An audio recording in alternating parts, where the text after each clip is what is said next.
27. You want to take out a 140,000 mortgage home loan.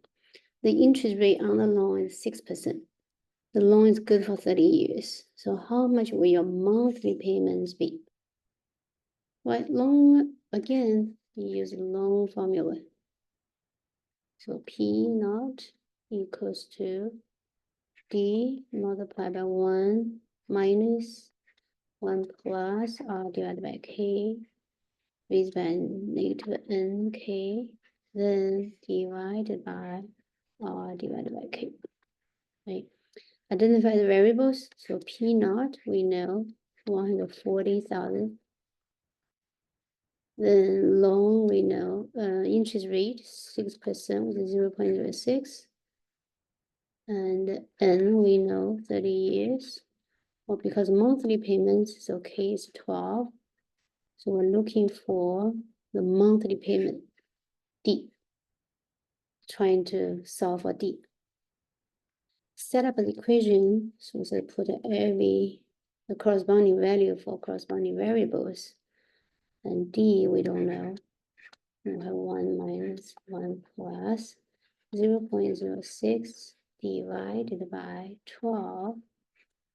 Then raised by negative 30 times 12. Right. Then divided by 0.06 divided by 12. 0.06 divided by 12, we have calculated a couple of times. So by now, we should remember by heart. So let's D times 1 minus. So to calculate, so 0.06 divided by 12, because 6 divided by 12, that's 1/2, which is 0.5. So we get 0.005. Then plus 1, so we get a 1.005. Then this raised by negative 30 times 12, 360. So raised by negative 360. Then this number, we press into a calculator, we get 0.16604193. Then we subtract 1 from here. Subtract 1 from here, we get 0.8. Okay, that's right on here because I already, I don't really need to write on here. So subtract 1 from this, we get 0.8339. So this is 958,107, right? So basically what I'm doing is, add those two numbers to get 10. 3 plus 7 is 10. Carry on 1, 9 plus 1, 10, 8 plus 1 plus 1, 10, so on and so forth. So 0.83395807. Then divided by 0.005. Right, divided 0.005 is same to multiply on this side 0.005. Or we can think of multiply 0.005 on both sides. Q 3 zeros from here, so Q the decimal 3 places from here. So I have 5 times 140. 140 is 2 times 70. Right? 5 times 2, 10. So get 700 on this side. The D times 0.83395807. So we divide both sides by this decimal. So we get D equals to 700 divided by 0.83395807. Keep so many places because we want to get to the final answer as accurate as possible. So we get an 839.37.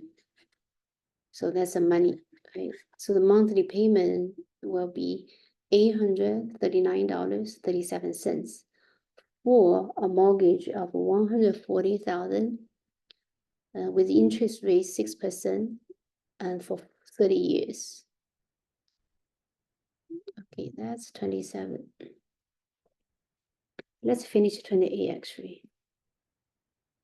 So So 28 is saying a certified deposit, or you could say a certificate of a deposit. So usually we call certified deposit. It's a savings instrument that many banks offer. It usually gives a high interest rate, but you cannot access your investment for a specified length of time. You have to wait until its due date or its maturity. Suppose you deposit $3,500 in a CD, paying 8% interest compounded monthly. How much will you have in the account after 15 years? So we recognize this is use the compound interest rate formula, right? Which is PN, in this case, because of 15 years, so P15 equals to P naught. Actually, let me use N first. So the formula is 1 plus R divided by K raised by NK. So that's the formula, compound interest rate. Then in our case, let's identify the variables. So P naught, the initial deposit is 3,500. And the interest rate is 8%, so 0.08. And the compounded monthly is K equals to 12. And the N equals to 15. So we want to find out how much for 15 years. So Pn is P15. So what is P15? We don't know. We're trying to find the balance after 15 years. So now with the variables identified, so we can plug in the values. So we're looking for P15, the amount of money in the account for after 15 years. So P naught is 3,500. Multiplied by 1 plus 0.08 divided by K, which is 12. Then raised by N is 15 times 12. Okay, the rest is just calculation. So 3,500, we calculated this first, 0.08 divided by 12. It's about 0.006667.